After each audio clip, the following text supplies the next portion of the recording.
Skyrim. Get up. So, you're looking to improve the stability of your Skyrim. That's good, man. That's real good. Hopefully this guy is able to help you out. Let's get right into it. Must-have mods. We need these mods to ensure we have a stable foundation.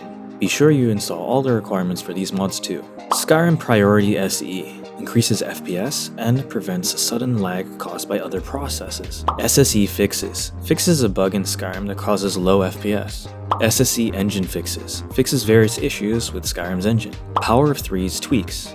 It contains a collection of Skyrim engine fixes. Vanilla script optimizations. It optimizes vanilla Skyrim scripts to improve performance. Unofficial Skyrim Special Edition patch. Fixes a lot of bugs in Skyrim. Display tweaks. An all-in-one solution for smooth FPS unlocked gameplay. It includes a physics fix, borderless full-screen performance boost, various bug fixes, and more. Now let me cover some of the powerful tools you'll need in your modding toolbox. Let's first start by using Beth INI. Use this tool to apply recommended tweaks to your Skyrim INI files. I highly recommend you do this, and it can really help improve performance. Netscriptframework. It's able to generate crash logs when your game crashes, and later on we'll be using this to find causes for crashes. AutoTest. It's a powerful in-game testing framework and can save you hundreds of hours of manually testing the game. It also helps identify complex issues you wouldn't normally notice. I'll show you later on in the video how to use it. Loot. It's a very useful tool to figure out if your mods need any patches or have dirty records. You can also use it initially to sort your load order, but in my experience it doesn't always do this correctly. Although you are able to make some rules to ensure loot does this correctly, I have personally sorted my plugins manually. SSE Edit. Useful for many things. You can use this to tweak plugins. It's good to use if you want to hunt down and fix errors manually, and you can also use it to clean and apply patches to plugins. Latency Script Test. Used to determine how much script latency you're experiencing. You can use this to get an idea of how responsive your game is. Anything below 80 milliseconds is pretty good. 120 to 140 milliseconds, it's alright, but anything above this and you'll start to notice script lag. And above 200 milliseconds is where your game really starts to become unstable. Resaver. It's a tool used to clean dirty save files. Alright, so you don't need to do this if you've kept your save files squeaky clean, but I know you. You've removed mods midway through playing, haven't you? So, use this to remove dead orphan scripts to ensure your save files don't get bloated and to ensure you won't get script lag. If you want to know how to use this tool, I covered it in depth in my second Nuggets of Knowledge video. A link will be in the description. Synthesis. It's a powerful tool you can use to construct a unified patch for your game. I highly recommend using this tool to generate patches instead of Xedit, and I have made a guide separately for this tool. If you're interested, a video will be linked in the description. Rybash. It's a multi-purpose mod management and mod installation utility. However, I personally just use it to generate bashed patches. Bashed patches help retain data that would normally be lost from conflicts from other mods and patches, and should help you eliminate a lot of crashes. But just keep in mind, if you make changes to your load order, you'll usually have to rebuild your bashed patch. And so this is why you should only do this if you're going to be testing out a load order, or if your game is already relatively settled. Gamer Poets has a nice guide showing you how to use Rybash that I highly recommend you watch. A link is in the description. Clean your master files.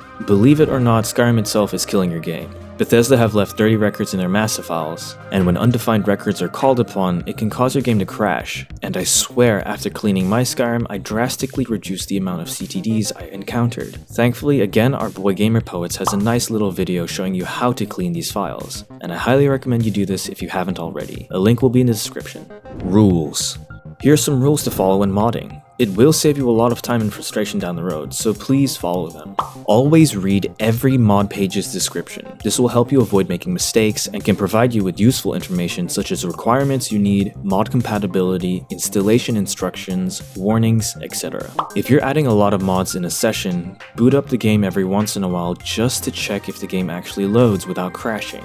Do this every time you add a block of 10 or so mods. The reason we want to do this is because if the game happens to crash, you'll know it most likely happened from the block of mods you just added. You must avoid adding huge blocks of mods at a time. I know, it may be tempting and you most likely just want to install everything you see when you're new. I get it, you just want to get straight to playing modded Skyrim, but this is where most people end up crashing and burning. It's much easier to notice and narrow down issues caused by mods if you do this process slowly, so do it slowly. Playtest your load order. When you've added a decent amount of mods, play the game for a while, see how it goes, and feel free to take notes. Also consider busting out the script latency tester to check how your script latency is faring. This playtesting session can also be a good time for you to find what you like and don't like. You'll get a better idea of what direction you want to take your game in, and everyone has their own personal preference when building their own modded Skyrim. If you just want to test your stability, use AutoTest. I run it all the time when I need to find out how stable my mod list is. There are various tests available,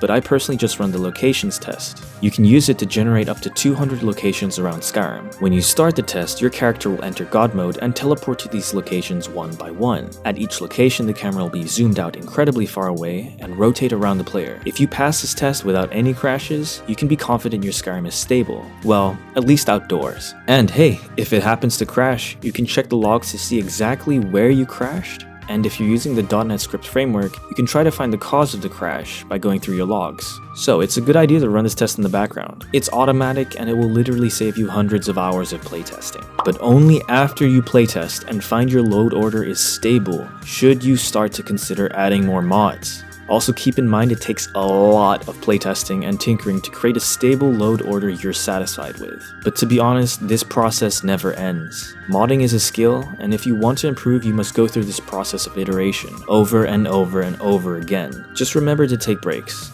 You'll make fewer mistakes if you're mentally fresh, and like other skills, it takes time to get good. You're not going to be able to master this in a week. Back up your stable profiles. If you've managed to put together a stable build, make sure to back it up. This will help set up milestones that you can revert back to or use as a reference for your experimental builds. Beware of the plugin limit.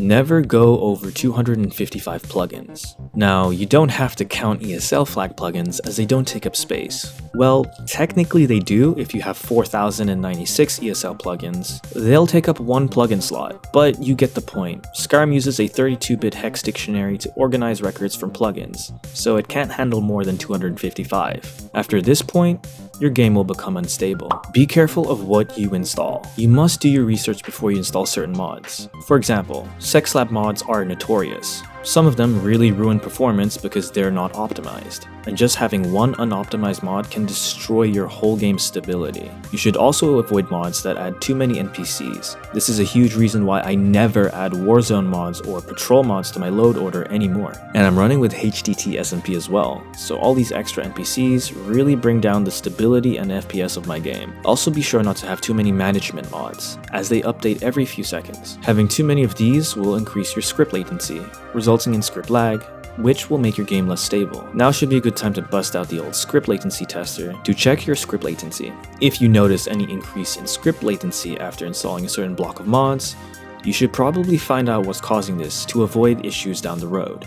Fixing crashes.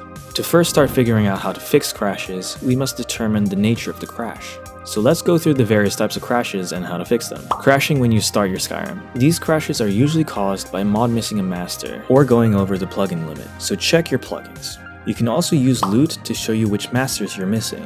And if you're using Mod Organizer 2, check the plugins tab for warnings. Crashing in a specific area. Something specific in the area is causing your game to crash. This can be a tough one to crack, but if you realize this happens in an area you normally don't crash in, it could be from the recent block of mods you just added. But firstly, make sure you've built a batched patch. Then run loot to check if you have all the patches you need, and to see if there are any issues. Then finally, if this didn't work, I'd recommend checking your crash logs if you're using the Netscriptframework. They can be located in your override folder. Sometimes you can find little hints in these logs to help you figure out what's going on. But when combing over the Netscriptframework crash logs, please check the Netscriptframework common crashes and fixes guide on the Nexus first. And if that doesn't help, then check your logs for the possible relevance objects container. So I'll give you an example. I recently added this mod, and I kept on crashing in a specific area. So I combed my crash logs and I found a clue. In the possible relevant objects container, I saw a Frost Dragon being referenced, and I knew the crash most likely came from the recent block of mods I just added. So after removing that mod, I fixed the crashing. These crashes are pretty annoying and can be caused by bad memory allocation, but are most likely caused by incompatible mods or even a bad mesh. But if you still can't fix the crashing, you might have to resort to the last method. I call this method the brute force fix. It's a pain in the ass and time consuming as hell, but goddamn does it work. Create a copy of your current profile and simply start to disable half of your mods at a time, starting with your most recently added mods. Start the game up and see if the crash got fixed. Repeat this process until you narrow down what causes the crash. Just remember when doing this to also disable mods that require masters you just disabled, as they will cause your game to crash as well.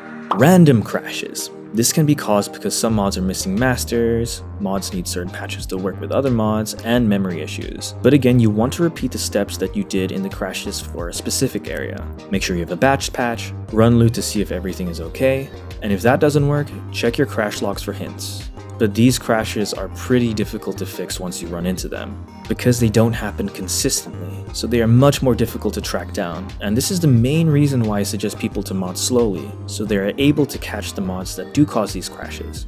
Otherwise, you're going to be looking for a needle in a haystack. Alright, I hope this guide has helped you out. If you enjoy my content and have found this helpful, please leave a like and subscribe, and consider supporting the channel on Patreon. Also, thank you guys for the 5K subscribers. I really appreciate you guys sticking around. Take care.